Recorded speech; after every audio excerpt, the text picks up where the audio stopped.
Imagine a castle, not a fairy tale castle with soaring spires, but a grim, practical fortress of war. It stands on a high, unassailable cliff. It is surrounded by a wide, deep moat teeming with crocodiles. The walls are thick, built by masons who understood the geometry of force and the physics of destruction.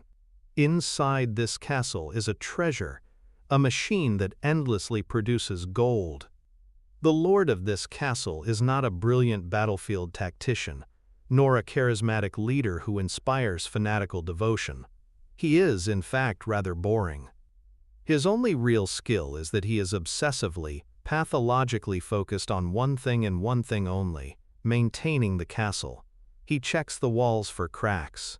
He ensures the moat is always full. He breeds the hungriest crocodiles. He does not care about the skirmishes in the valley below, the shifting alliances of the neighboring kingdoms, or the latest rumors of a new type of catapult. He cares only about the structural integrity of his defense. He is not playing to win the next battle. He is playing to be invincible for the next 500 years. This is not a lesson in medieval architecture. It is a lesson in cognitive architecture. This castle is the central mental model in the mind of Warren Buffett, the blueprint he has used to build one of the greatest fortunes in human history. He calls it the economic moat. And understanding it, truly understanding it not as a business school buzzword, but as a profound psychological operating system, is the key to uninstalling the software of speculation and installing the code of inevitable wealth. The world of finance, the entire media industrial complex built around the stock market, is designed to make you believe that wealth is a game of action, of speed, of prediction.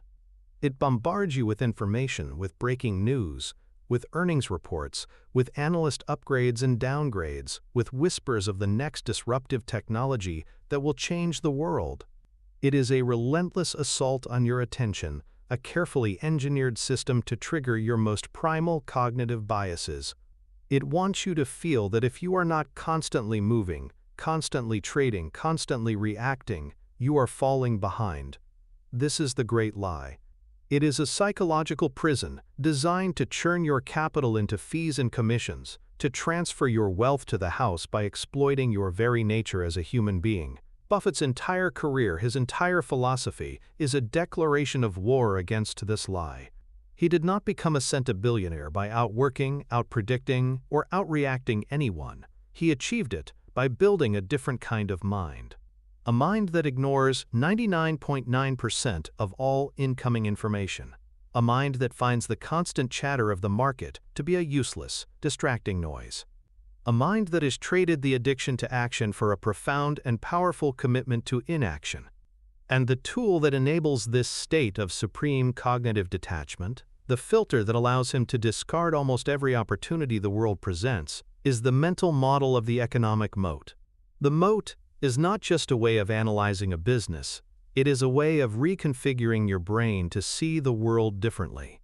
It is a system for identifying the few businesses, the rare economic castles, that are so structurally dominant, so deeply entrenched in the fabric of commerce and human behavior, that their long-term success is as close to a certainty as you can find in a world defined by chaos and uncertainty.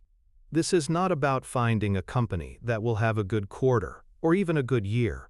It is about finding a company whose fundamental reason for being is so powerful that you could confidently own it for 100 years. This documentary is a deconstruction of that system. We are not going to give you a checklist. We are going to give you the architectural plans for the cognitive framework itself. We will explore the deep psychological reasons why our brains are so poorly equipped to think in these long time horizons, and how the moat model acts as a direct corrective to these inherent flaws. We will then dissect piece by piece the 4 great pillars of a true economic moat, the sources of power that allow these castles to stand for generations, intangible assets, the power of a brand that lives inside your mind, switching costs, the prison of habit and friction that holds customers captive, network effects, the unstoppable gravity of the crowd, and cost advantages, the brutal mathematics of scale. Finally, We will show you how to cultivate the moat mindset yourself, how to train your perception to spot these invisible fortresses in the world around you. Prepare to uninstall the virus of short-termism and frantic activity. Prepare to install the operating system of the castle builder. This is the blueprint for investing in inevitability. This is the deconstruction of the economic moat. Part 1. The psychological disease of a moatless mind. Before we can understand the architecture of the fortress, we must first understand the flawed nature of the terrain upon which it must be built, the human mind. Our brains, the product of several 100,000 years of evolution on the African savanna, are magnificent survival machines. They are optimized for immediate threat detection, for pattern recognition in a world of limited variables, and for social cohesion within a small tribe. They are, however, catastrophically ill-suited for the environment of modern capital markets. The very cognitive tools that kept us alive for millennia have become the primary saboteurs of our financial lives. To truly grasp the power of the economic moat as a mental model, you must first viscerally understand the psychological diseases it is designed to cure. There are 4 primary pathogens, 4 cognitive viruses that infect the mind of the average investor and systematically prevent them from building long-term wealth. The first and most virulent of these is the action bias. The action bias is the brain's irrational compulsion to do something rather than nothing, even when inaction is the strategically superior choice. On the savanna, this made perfect sense. If you heard a rustle in the grass, it was far better to run and be wrong than to do nothing and be eaten. The penalty for inaction was potentially infinite, while the penalty for incorrect action was minimal, a few wasted calories. Our brains are hardwired with the simple equation: action equals survival. In the modern world of investing, this programming is a death sentence for your capital. The financial media exists to trigger this bias 24 hours a day. Every headline is a rustle in the grass. Market plummets on inflation fears. Tech stocks surge on AI breakthrough. Federal Reserve signals rate hike. Each piece of information is presented as a signal that requires an immediate response. Buy, sell, rebalance, do something. The feeling of being an investor for most people is inextricably linked to the feeling of taking action. Placing a trade delivers a small hit of dopamine, a neurotransmitter associated with reward and motivation. It makes you feel in control, like you are actively managing your destiny. But this is a dangerous illusion. Warren Buffett's partner Charlie Munger has a saying: "The big money is not in the buying and selling, but in the waiting." This simple statement is one of the most profound and difficult financial concepts to internalize. The moat mindset is fundamentally about finding a business so powerful that the correct action for years or even decades at a time is nothing. It is about having the psychological fortitude to sit still while the world around you screams for you to run. The action bias convinces you that sitting still is a form of negligence. It whispers in your ear that you are lazy, that you are missing out, that opportunities are passing you by. It creates a phantom itch that can only be scratched by clicking a button.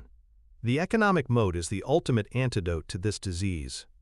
When you truly understand the deep, structural reasons why a company like Coca-Cola or American Express is protected, the daily noise of the market becomes irrelevant. The rustle in the grass is no longer a threat, because you are inside a stone castle. The desire to act evaporates, replaced by a calm confidence in the integrity of the walls you have chosen.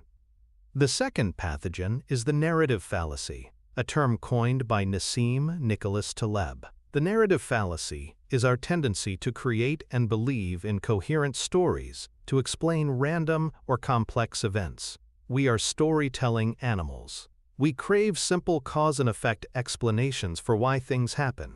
It is how we make sense of a chaotic world. A stock goes up. We don't see it as a complex system of millions of buyers and sellers acting on incomplete information. We see a story. The visionary CEO unveiled a new product, and investors recognized its genius. A stock goes down. We see another story. Concerns about competition spooked the market. These stories are satisfying, but they are almost always a gross oversimplification, and often they are completely wrong. The investment world is a super producer of narratives. The most seductive of these is the story of disruption. We are relentlessly sold the tale of the small, nimble startup that topples the slow, complacent giant. David versus Goliath. It's an irresistible story, and it has happened just often enough. Think Netflix versus Blockbuster, or Amazon versus traditional retail, to feel like a universal truth. This narrative makes us deeply suspicious of large, established, boring companies. They are cast as the villains or the victims in the drama of progress. The narrative fallacy makes us overvalue exciting stories and undervalue boring stability. A company with a compelling story about artificial intelligence or genomic sequencing will attract capital and media attention far beyond its actual business fundamentals. Its stock price becomes a reflection of the quality of its story, not the quality of its business. A company that makes soda or processes credit card payments or insures cars has a much less exciting story. It is a story of repetition, of incremental improvement, of doing the same thing over and over again year after year. The narrative fallacy programs our brains to see these businesses as relics, as doomed to be disrupted by the next great story. The Economic Moat framework is a direct cognitive intervention against the narrative fallacy. It forces you to ignore the story and focus on the structure. It asks not, is this company's narrative exciting, but rather, is this company's fortress unbreachable? It trains you to see that the most powerful force in business is not a charismatic CEO or a revolutionary product, but the deep, structural advantage that makes competition functionally irrelevant. The story of Coca-Cola isn't about a new flavor of soda, it's about a brand that has been burned into the global human psyche for a century. The story of Visa isn't about a new type of plastic card. It's about a two-sided network that creates a gravitational pull so strong that it is nearly impossible for a competitor to gain a foothold.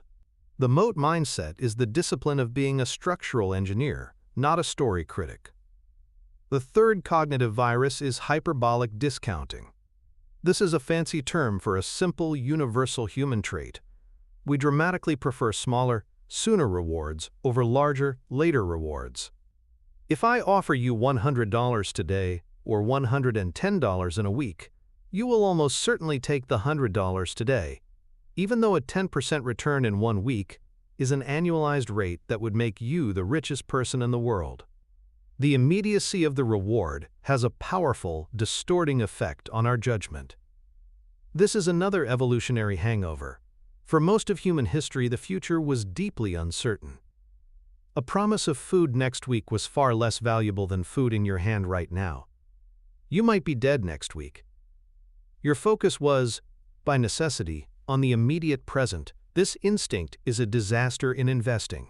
Hyperbolic discounting is why people chase speculative stocks that promise a quick double, rather than investing in a solid business that will compound wealth steadily over 30 years. The distant, massive reward of long-term compounding feels abstract and unreal compared to the immediate, visceral thrill of a stock ticker flashing green today. It is why the market obsesses over quarterly earnings reports. A company's performance over the next 90 days is given an absurd amount of weight, while its competitive position over the next 90 months is almost completely ignored. Wall Street is a giant engine for hyperbolic discounting, training investors to think in terms of minutes, hours, and days, not years and decades. The economic moat is a temporal technology. It is a tool for forcing your brain to escape the prison of the present and project itself into the deep future. When you analyze a company's moat, you are explicitly asking questions about durability. What will this company look like in 10 years, in 20, in 50? What are the structural forces that will allow it to survive and thrive through multiple economic cycles, technological shifts, and changes in management? By focusing on the permanence of the moat, you are performing a cognitive bypass of your own hyperbolic discounting instinct. You are training your mind to value the larger, later reward. You are learning to see the true prize, which is not the quick gain, but the slow, patient, inexorable power of compounding within a protected structure. The fourth and final pathogen is neomania, the obsession with the new. This is the flip side of the narrative fallacy. It is the belief that the new is always superior to the old, and that the future will be a radical break from the past. The tech industry, in particular, thrives on neomania. We are told that every new software platform, every new gadget, every new buzzword like blockchain or metaverse will fundamentally change everything. This creates a state of chronic anxiety, a fear of being left behind. You must invest in the new, or you will be a dinosaur.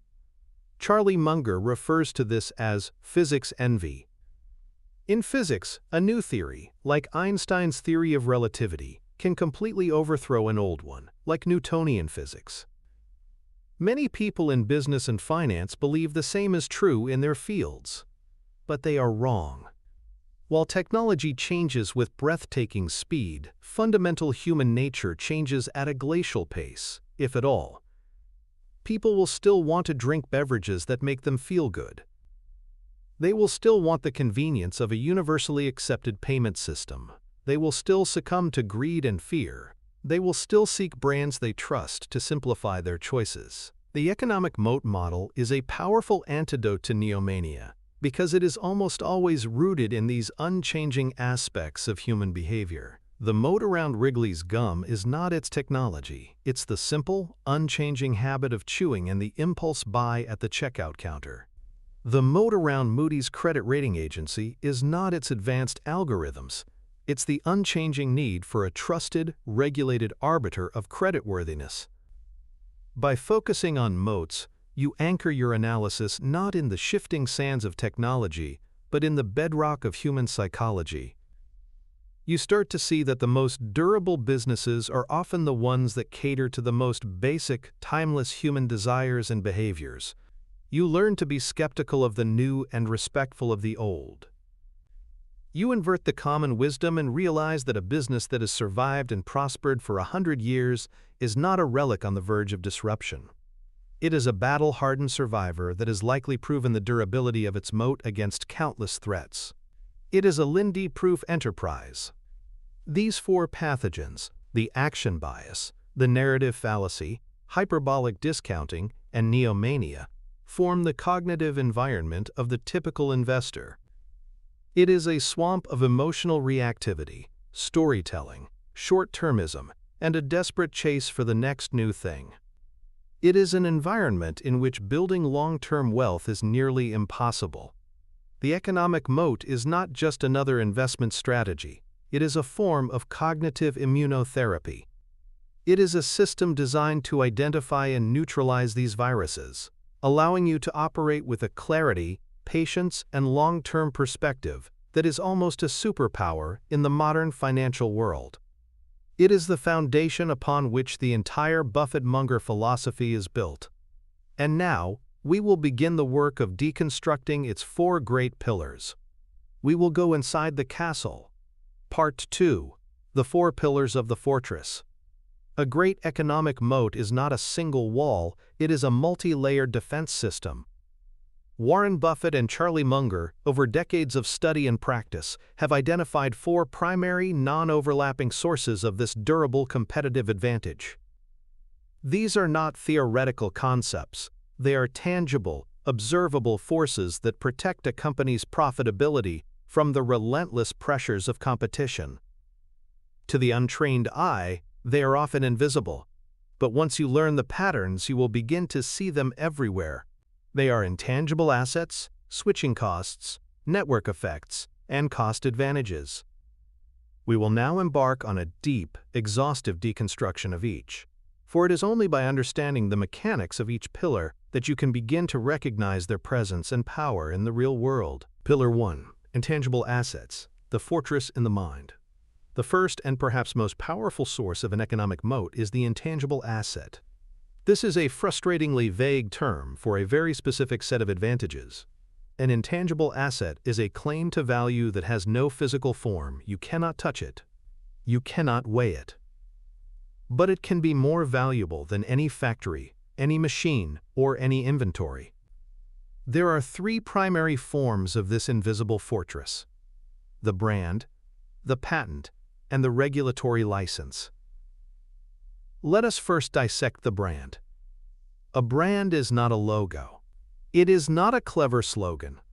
A brand is a piece of mental real estate. It is a network of associations, emotions, and expectations that exists in the collective consciousness of the consuming public. A truly powerful brand, the kind that creates a wide and durable moat, functions as a cognitive heuristic, a mental shortcut that simplifies decision-making. Consider the act of buying a dark, carbonated soft drink. You are standing in a convenience store, facing a wall of choices.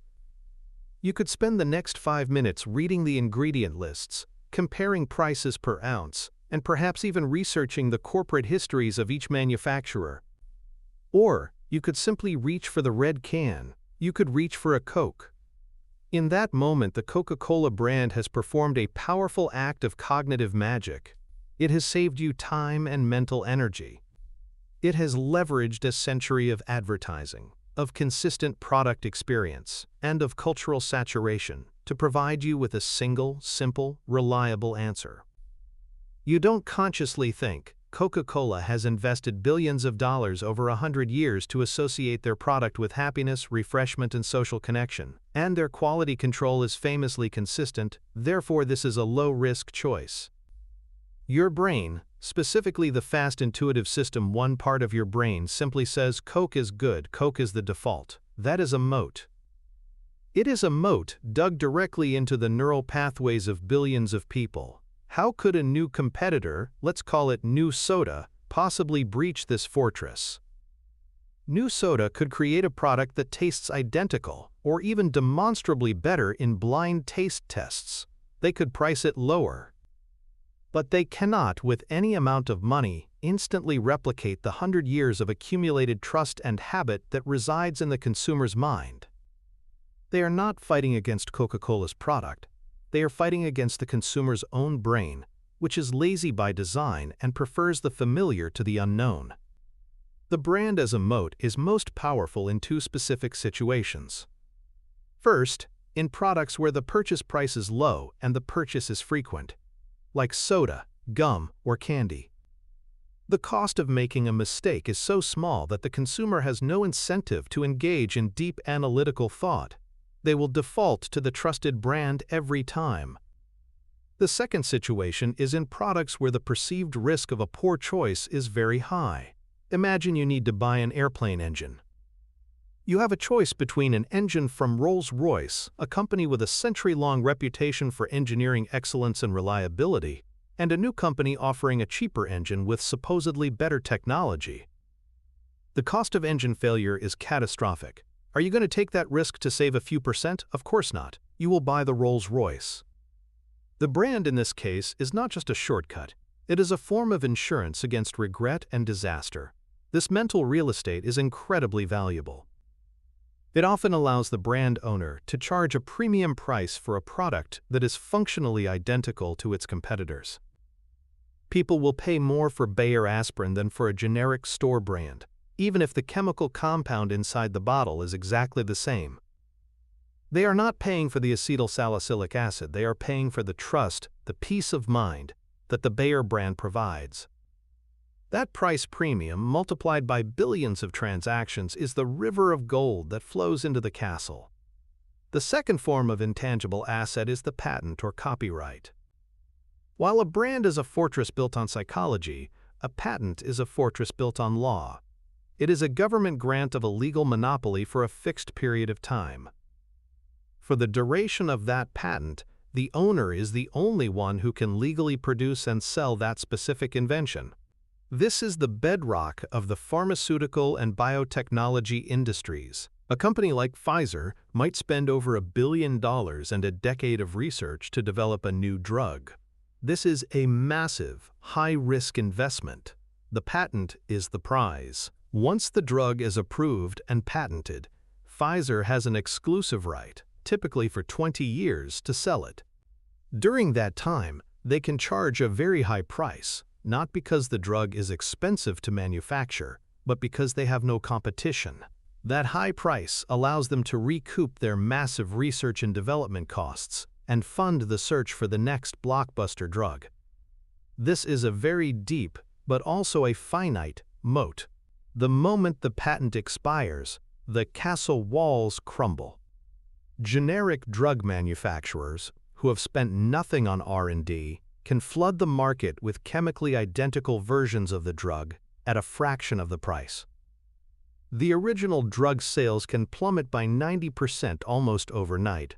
Therefore, a company that relies solely on a single patent is a fragile castle. A truly wide-moat pharmaceutical company, like a Johnson & Johnson, is a collection of many castles, a vast estate of patents covering a wide range of drugs and medical devices, with a robust pipeline of new potential patents in development. The moat is not a single wall, but a continuous process of building new ones as the old ones decay. The third form of intangible asset, and perhaps the most subtle, is the regulatory license or approval. This is a situation where a government or an official body effectively limits the number of competitors in a field. It is a government-created moat. Consider the three major credit rating agencies: Moody's, Standard & Poor's, and Fitch. These companies assess the creditworthiness of corporations and governments, assigning them a rating from AAA to D. These ratings are not just opinions. They are woven into the very fabric of the global financial system. Regulations require many institutional investors, like pension funds, to only hold bonds that have a certain minimum rating from one of these recognized agencies. To become a recognized agency is an incredibly difficult and complex process. It requires a long track record, global scale, and the trust of regulators. For a new competitor, the barrier to entry is almost vertical. It's not enough to be smarter or have better models. You need the official stamp of approval. This creates a cozy oligopoly. The big three face very little meaningful competition, which allows them to command high prices for their ratings. The service they provide, an opinion, costs very little to produce, making their profit margins extraordinarily high. Their moat is not a brand in the consumer sense, nor a patent. It is a regulatory seal that says, "You must use one of us." Another powerful example is a landfill or quarry company. The business of digging holes and filling them with trash or stone is not technologically complex. But getting the government permits to operate such a business is a nightmare of zoning laws, environmental impact studies, and community opposition. Once a company, like Waste Management, has secured the permits for a landfill in a specific region, it has a virtual monopoly. No one wants a second landfill built next to the first one. The regulatory hurdles create a powerful, localized moat that allows the owner to be the sole provider of an essential service for decades. In summary, intangible assets create moats by erecting barriers in the mind of the consumer, brands, in the code of law, patents, or in the rules of the game, regulations. They are invisible, yet they are the source of some of the most durable and profitable businesses on earth. To think like Buffett, you must train yourself to see these invisible structures, to value the fortress in the mind as much as, or even more than, the factory on the ground. Pillar 2. Switching costs. The comfortable prison. The second pillar of the economic moat is the concept of switching costs. If intangible assets are about why a customer chooses a product in the first place, switching costs are about why a customer stays with a product, even if better or cheaper alternatives exist. A business with high switching costs has built a comfortable prison for its customers. The doors are not locked, but the effort required to leave is so great that the customer simply gives up and stays put. This creates a wonderfully stable and predictable stream of revenue for the business. Like intangible assets, switching costs are often invisible, and they come in several forms. The most obvious form is the direct financial cost of switching. Think about your mobile phone contract. Breaking it early might incur a significant penalty. This is a simple but relatively weak form of switching cost. A determined customer can just pay the fee and leave. The more powerful forms of switching costs are not financial, but procedural and psychological. Procedural switching costs are about the time and effort a customer has to invest to learn a new system. This is the moat that protects many enterprise software companies like Oracle, SAP, or Autodesk. Imagine a large engineering firm that has used Autodesk's AutoCAD software for 30 years. Every single one of their engineers has been trained on it. Their entire library of past designs, trillions of data points, is stored in AutoCAD's proprietary file format. Their workflows, their internal processes, their entire way of doing business is built around this one piece of software. Now, a new competitor comes along with a new design software. It might be faster, it might be cheaper, it might have more features. But for the engineering firm to switch, they would have to retrain thousands of employees, a process that would cost millions of dollars in lost productivity. They would have to find a way to convert 30 years of archived files into the new format, a risky and complex task. They would have to redesign all of their internal workflows. The procedural cost of switching is so astronomically high that it's simply not worth it. The competitor's software would have to be not just 10% better, but 10 times better to even justify considering the switch. And so, the firm continues to pay Autodesk its annual subscription fees, year after year, decade after decade. Autodesk has its customers locked in a procedural prison. Another powerful example is in banking. For a large corporation, switching its primary bank is a monumental undertaking. It means changing account details for thousands of suppliers and customers. It means integrating new treasury management software with its internal accounting systems. It means renegotiating lines of credit and other financial agreements. The process is a logistical nightmare. The bank's services are deeply embedded in the very plumbing of the corporation.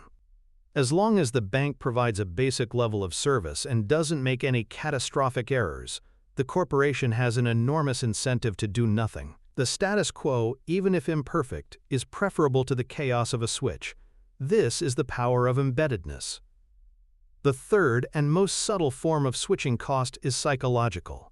This is about the power of habit, familiarity, and the fear of the unknown. We are creatures of habit. Once we have learned to do something one way, it takes significant mental energy to learn a new way. Think about the QWERTY keyboard layout. It was originally designed to be deliberately inefficient, to slow typists down, to prevent the mechanical keys on old typewriters from jamming.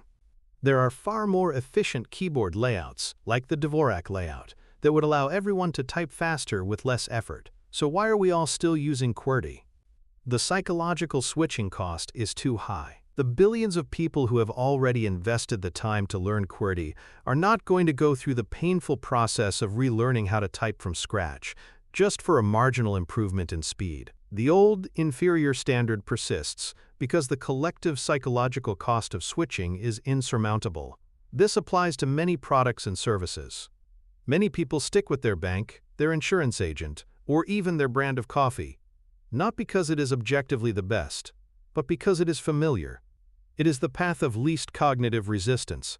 The process of searching for a new provider, comparing options, and making a decision is mentally taxing. Sticking with the old one, even if you grumble about it, is easy. Businesses with high switching costs are often characterized by what Buffett calls consumer stickiness. They have high retention rates. Their customers don't leave. This creates a recurring, predictable revenue stream that is highly valuable. When you are analyzing a business, you should always ask, how hard would it be for my customers to fire me? If the answer is very hard, you may have found a business with a wide and wonderful moat. It's a business where the customers are not just happy patrons, they are happy prisoners. They have willingly built their own lives and workflows around the company's product, and in doing so, they have handed the keys to the company. That is a fortress of immense power. Pillar 3, the network effect, the gravity of the crowd. The third pillar of the economic moat is one of the most powerful forces in the digital age. Though its roots are ancient, it is the network effect. A business has a network effect when the value of its product or service increases for each new user who joins the network. This creates a virtuous cycle. a positive feedback loop that can lead to a single company achieving breathtaking, winner-take-all dominance in its market. Let's start with a simple historical example: the telephone. The first telephone was a useless curiosity. Who could you call? When the second telephone was sold, the network suddenly had a small amount of value. Each user could call one other person. When the 1,000th telephone was sold, the value for every single user on the network increased dramatically because now they could connect with 999 other people. The value was not created by the telephone company's technology. It was created by the users themselves. The more users who joined, the more valuable the network became, which in turn attracted even more users. This is the fundamental logic of the network effect. Once a network reaches a certain critical mass, its growth becomes almost unstoppable. It develops a kind of social gravity. New users are pulled in, not necessarily because the product is the best, but because that's where everyone else is. To not be on the network is to be excluded. In the modern world, the most obvious examples are social media platforms. Why are you on Facebook or Instagram or LinkedIn? It's not because their software is a masterpiece of engineering. It's because your friends, your family, and your professional contacts are there. If a new social network launched tomorrow with a superior interface and better features, it would almost certainly fail. Why? Because it would be a ghost town.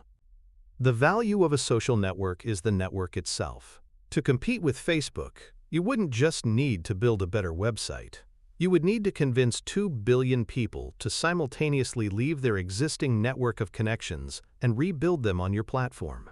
This is a task of near-cosmic impossibility. The network effect creates a moat of immense scale and depth. This is known as a direct network effect. More users directly increase the value for all other users. But there is another, often more powerful, type of network effect, called a two-sided network effect. This occurs in businesses that act as platforms or intermediaries, connecting two distinct groups of users. The classic example is a credit card company like Visa or American Express. The value of the Visa network for a consumer depends on how many merchants accept the card. The value of the Visa network for a merchant depends on how many consumers carry the card. This creates a powerful chicken and egg dynamic. In the early days, it's very hard to get started. Merchants don't want to accept a card that no one has, and consumers don't want a card that no one accepts. But if a company can solve this initial problem and build liquidity on both sides of the network, the moat becomes almost unbreachable. Every new consumer that gets a Visa card makes the network slightly more valuable for every single merchant.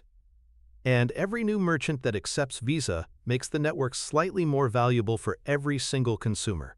The two sides of the network reinforce each other in an ever-widening spiral of value. This is why, for decades, the credit card industry has been dominated by a few major players. A new competitor faces an impossible task. They have to simultaneously convince millions of consumers and millions of merchants to adopt their new, unproven system. The gravity of the existing networks is simply too strong to overcome. Other examples of two-sided networks are everywhere. Online marketplaces like eBay and Amazon connect buyers and sellers. The more sellers there are on Amazon, the better the selection and prices are for buyers. The more buyers there are, the bigger the potential market is for sellers. Operating systems like Windows or Apple's iOS connect users and software developers. The more users an operating system has, the more incentive developers have to create applications for it. The more applications available, the more incentive users have to adopt that operating system. Ride-sharing apps like Uber connect drivers and riders. Search engines like Google connect searchers and advertisers. The network effect is a force of nature in business. It is a form of accumulating advantage. The bigger a network gets, the stronger its moat becomes, and the faster it grows.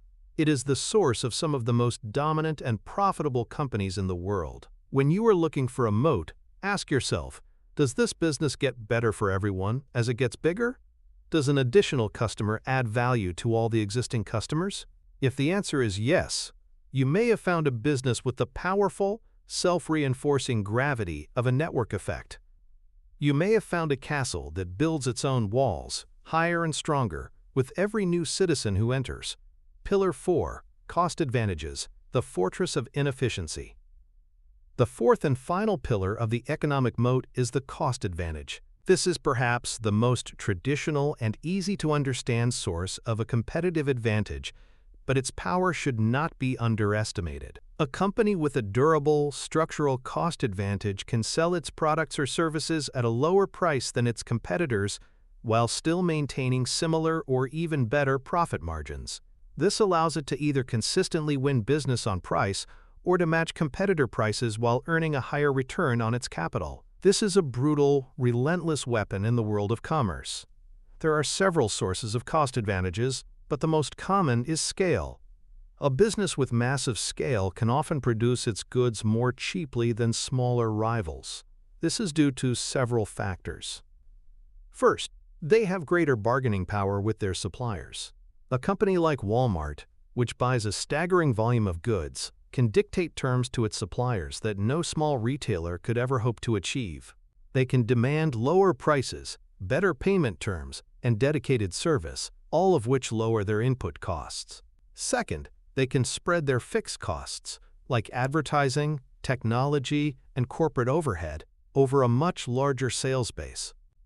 The cost of a multi-million-dollar Super Bowl ad is the same for a company with $10 billion in sales as it is for a company with $1 billion in sales. For the larger company, the cost per dollar of revenue is 10 times lower. This allows them to invest in brand building and infrastructure at a level their smaller competitors simply cannot afford. A powerful example of a scale-based cost advantage is the car insurance company Geico, one of Buffett's most famous investments. For decades, Geico operated with a direct-to-consumer model, bypassing the traditional insurance agent. This eliminated a huge layer of cost, the agent's commission, from their operating structure. This allowed them to offer consistently lower prices than their agent-based competitors. Because they had the lowest prices, they attracted more customers. As they grew larger, their scale advantages became even more pronounced. Their advertising budget became more efficient. Their data on risk assessment became more accurate. It created a virtuous cycle. Low costs led to low prices, which led to high growth, which led to even lower costs. They built a moat not out of a superior product, but out of a superior business model that produced a structural, durable cost advantage. A second source of cost advantage comes from unique processes or techniques. This is a business that has figured out a smarter, faster, or more efficient way to do something, a method that is difficult for competitors to replicate. The classic example is the Toyota production system. In the mid-20th century, Toyota pioneered a revolutionary approach to manufacturing focused on continuous improvement, Kaizen, waste elimination, and just-in-time inventory. This was not just a set of instructions, it was a deep, ingrained corporate culture. It allowed Toyota to produce higher quality cars more efficiently and at a lower cost than its American rivals. For decades, companies like General Motors tried to copy Toyota's methods, but they mostly failed. They could copy the visible parts of the system, like the Kanban cards, but they couldn't replicate the underlying culture, the cognitive framework of the thousands of employees who lived and breathed the system every day. Toyota's process was a proprietary intellectual asset, a secret recipe that gave them a durable cost advantage for generations. A third, and more niche, source of cost advantage comes from access to a unique asset or location. A mining company that owns a rich, low-cost deposit of iron ore has a structural advantage over a competitor that has to mine a lower-grade, more expensive deposit. A quarry that is located just outside a major city has a huge transportation cost advantage over a quarry located 100 miles away, as stone is heavy and expensive to ship. A railroad, like Burlington Northern Santa Fe, which is owned by Berkshire Hathaway, has a cost advantage in moving heavy goods over long distances. The cost per ton-mile of shipping by rail is a fraction of the cost of shipping by truck. The railroad's tracks, laid down over a century ago, are a unique, irreplaceable asset that provides a durable cost advantage for certain types of transport. The cost advantage moat is powerful because it is relentless. It is based on the cold, hard logic of mathematics. A company that can consistently be the low-cost provider in its industry has a powerful shield. In good times, it can enjoy fat profit margins. In bad times, when a price war breaks out, it can lower its prices to a level that would be ruinous for its higher-cost competitors, driving them out of business and allowing it to gain market share. It is a fortress built not of stone or patents, but of brutal, unyielding efficiency. These, then, are the four pillars: intangible assets, the fortress in the mind; switching costs, the comfortable prison of habit; network effects, the unstoppable gravity of the crowd; and cost advantages, the brutal fortress of efficiency. A truly great business, a true economic castle, will often have more than one of these moats. A company like Apple has a powerful brand, intangible asset, a locked-in ecosystem of software and hardware, switching costs, and a network of app developers, two-sided network effect. It is a fortress with multiple layers of defense. Learning to see and evaluate these moats is the core skill of the long-term, business-focused investor. It is the process of ignoring the noise of the market and focusing on the deep, underlying structure of a business. It is the art of identifying the castles that are built to last. Part 3. The Moat Mindset. Architecting your cognitive fortress. Understanding the four pillars of the economic moat is a necessary but not sufficient condition for success. It is academic knowledge. To translate this knowledge into tangible wealth, you must go a step further. You must cultivate the moat mindset. You must re-architect your own cognitive framework to align with the principles of long-term moat-focused investing. This is not about learning a new set of facts. It is about installing a new way of seeing, a new way of thinking, and a new way of behaving. There are three core components to this internal architecture: developing decade vision, weaponizing patience, and becoming a business qualitative. The first component is the development of what can be called decade vision. As we discussed earlier, our brains are hardwired with hyperbolic discounting, a powerful bias for the present. The moat mindset requires a conscious and deliberate war against this instinct. You must train your brain to think in time horizons that feel unnatural. When you analyze a business, your primary question should not be, what will earnings be next quarter? It should be, will this business still be dominant in 10 years? In 20? This is a deceptively simple question that is incredibly difficult to answer. It requires you to filter out the noise of the present and focus on the long-term, structural drivers of the business. One powerful mental tool for developing decade vision is the practice of inversion, another concept popularized by Charlie Munger. Instead of trying to predict how a company will succeed over the next 10 years, invert the problem and ask, what could kill this business over the next 10 years? This forces you to think about threats, not just opportunities. You can then categorize these threats.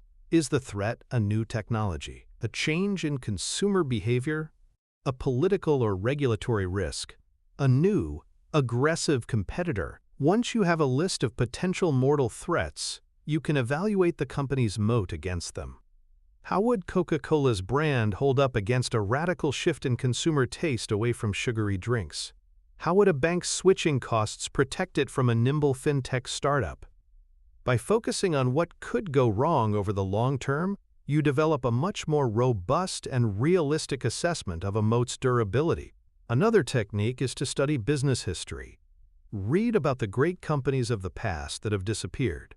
Study the Nifty 50 stocks of the 1970s, the hot technology stocks of the 1990s, the companies that were once considered unassailable giants. What killed them? Was it a failure of management? Was it a technological shift they failed to adapt to?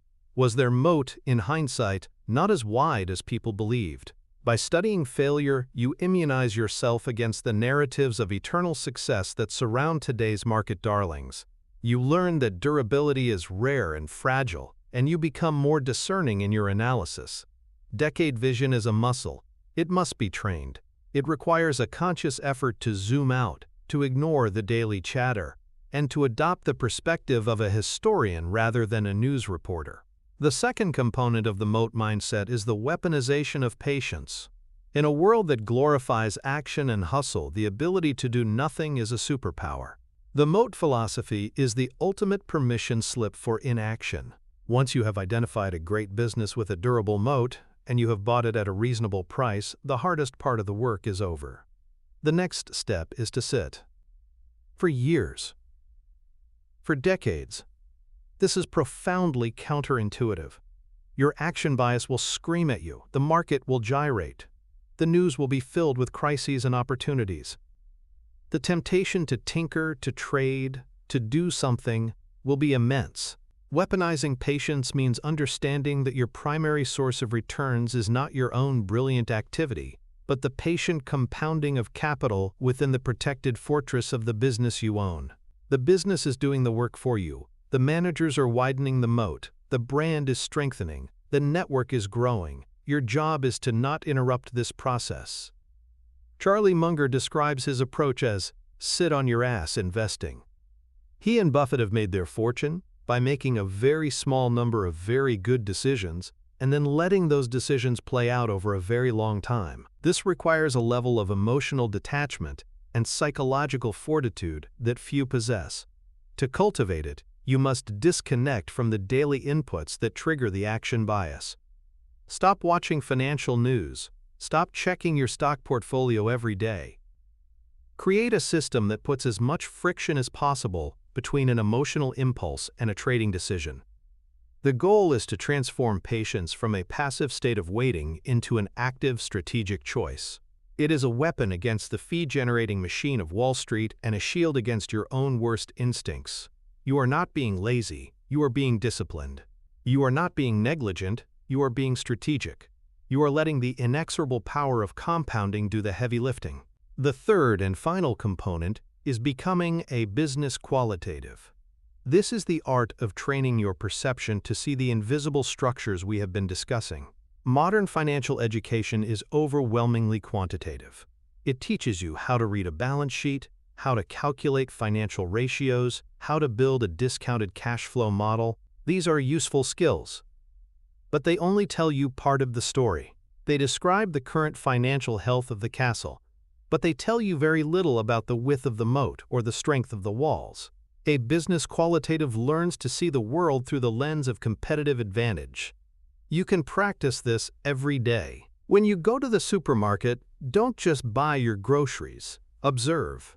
Why is this brand of ketchup at eye level and that one on the bottom shelf?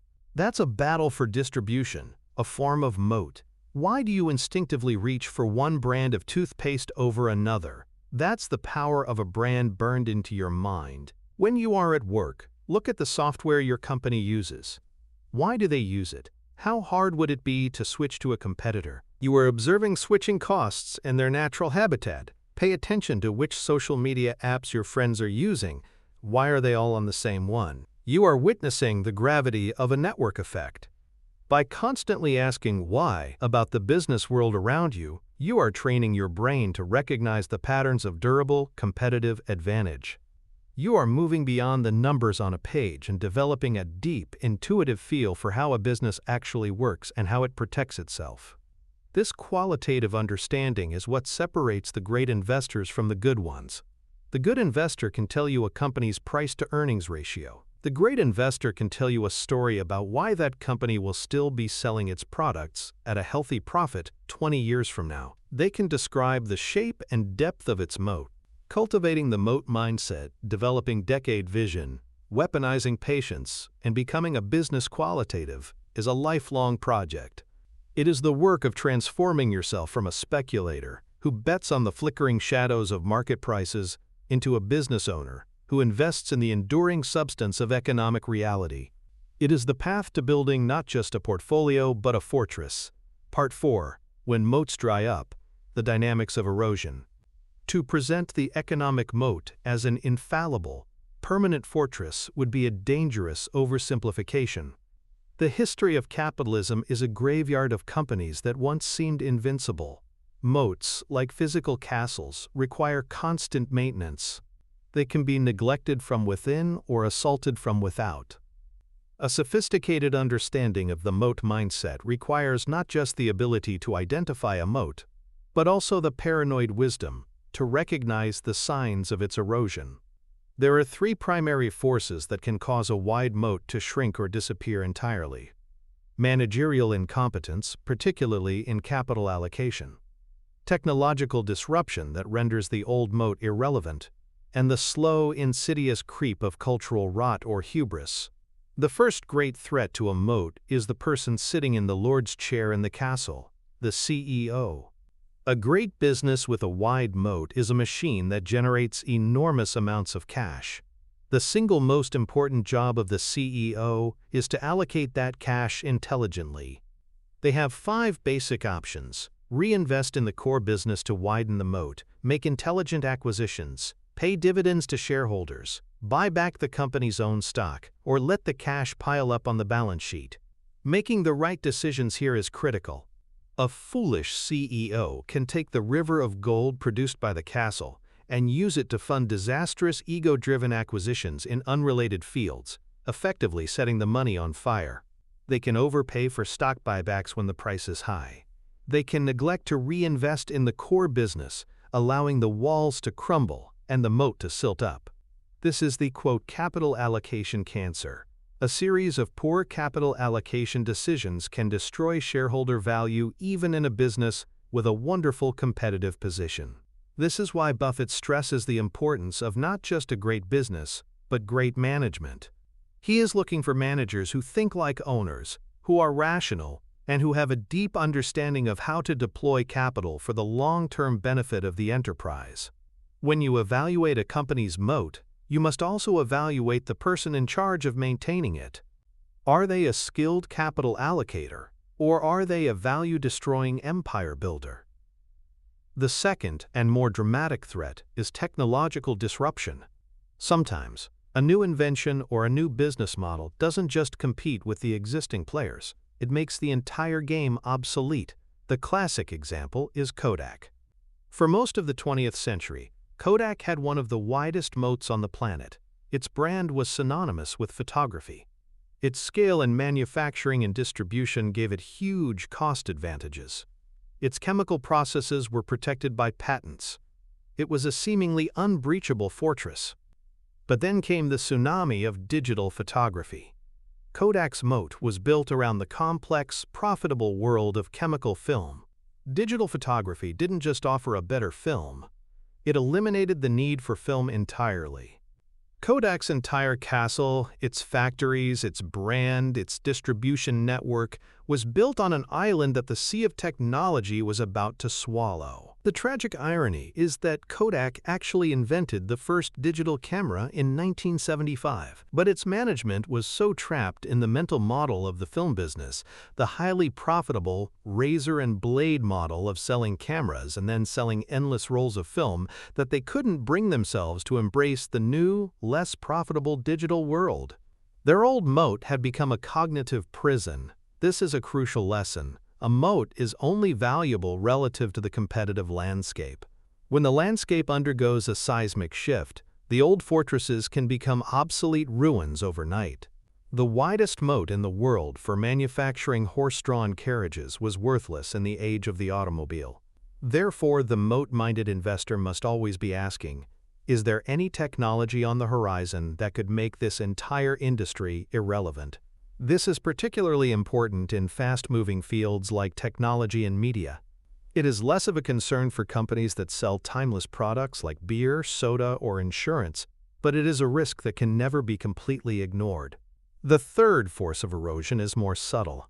It is the cultural rot of complacency and hubris. A company that has enjoyed a dominant position for a long time can become arrogant and slow. It can start to believe its own press releases. It stops listening to its customers. It becomes bureaucratic and inefficient. The focus shifts from serving the customer to navigating internal politics. The hunger and paranoia that built the moat in the first place are replaced by a sense of entitlement. This is what happened to many of the great American companies of the mid-20th century. They became fat and happy, convinced of their own invincibility. They were then systematically outcompeted by more focused, more disciplined, and hungrier rivals from Japan and Germany. The moat didn't disappear overnight. It was a slow, gradual erosion. A little less focus on quality here, a little more corporate excess there. The walls slowly developed cracks. The moat began to leak. By the time the problem was obvious, it was often too late. This is the hardest threat to assess from the outside. It doesn't show up on a balance sheet, but you can sometimes see its signs in the language of the company's reports, in the quality of its products, or in the way it treats its customers. The moat-minded investor must be a student of corporate culture, looking for signs of the paranoia and obsession that characterize a well-defended castle, and wary of the arrogance and complacency that signal its decay. The world is a dynamic, competitive place. No moat is permanent, but by understanding the forces that can destroy a moat, poor capital allocation, technological disruption, and cultural rot, you can be a more intelligent and vigilant steward of your own capital. You can learn to not only identify the castles, but also to recognize when it is time to abandon them before the walls come crashing down. Conclusion: the castle and the crowd. We have come a long way. We began with the understanding that our own minds are our greatest enemies in the quest for wealth, plagued by biases that push us toward frantic, short-sighted, and narrative-driven decisions. We then deconstructed the powerful cognitive antidote that Warren Buffett has used to overcome these biases, the mental model of the economic moat. We have explored the four great pillars of this fortress: the psychological power of intangible assets, the comfortable prison of switching costs, the social gravity of network effects, and the brutal mathematics of cost advantages. We have learned that possessing this knowledge is not enough. One must cultivate the moat mindset, developing the decade vision of a historian, weaponizing the profound patience of a true long-term owner, and training one's perception to see the invisible structures of business all around us. And we have acknowledged that these fortresses are not eternal, that they must be vigilantly monitored for the signs of erosion from incompetent management, technological tsunamis, or the slow cancer of complacency. You now have the blueprint. You have the architectural plans for a new way of thinking about investing and indeed about business itself. You have the tools to begin identifying the rare economic castles that are built to withstand the ravages of time and competition. This framework provides a profound sense of clarity. It allows you to filter out the overwhelming noise of the financial world and focus on the very few things that truly matter for long-term success. It is an operating system for investing in certainty, in inevitability, in the enduring patterns of human behavior and commerce. But here we must confront a final, crucial truth. Identifying the fortress is only half of the battle. The fortress itself, the underlying business, may be a bastion of stability and predictable value creation. Its intrinsic worth might grow at a steady, handsome pace, year after year. But the price of that fortress in the public market, the stock quote that flashes across a screen every second of every day, is another matter entirely. The price is not set by a calm, rational assessment of the castle's worth. The price is set by the crowd. And the crowd is a manic depressive. The price of your stable, durable fortress will be subject to wild, inexplicable, and often terrifying swings, driven by the mass psychology of greed and fear. So you've found this impenetrable fortress, this economic castle. Its value is durable, its future bright. But what do you do when the world goes insane?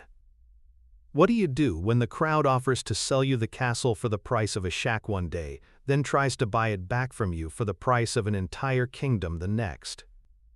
Identifying the fortress is the science of business analysis.